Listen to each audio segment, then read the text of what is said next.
নমস্কার। কবি সন্দীপন বেরার লেখা কবিতা চেয়ার।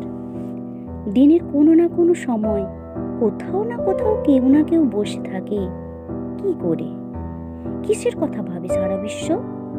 সেই বিশ্ব চেয়ার নয় তো সেটা।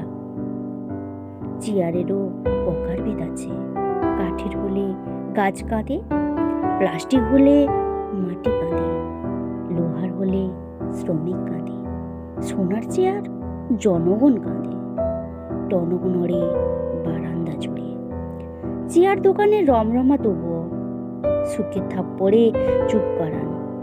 হাতল লাগানো সেই চেয়ারটিতে মাত্র একজনই বসে। তাই আজকাল অনেকেরই আর মেঝেতে বসতে চায় না। প্রতিযোগিতার মাঠে তারা কি কখনো জনগণ ছিল না? নমস্কার।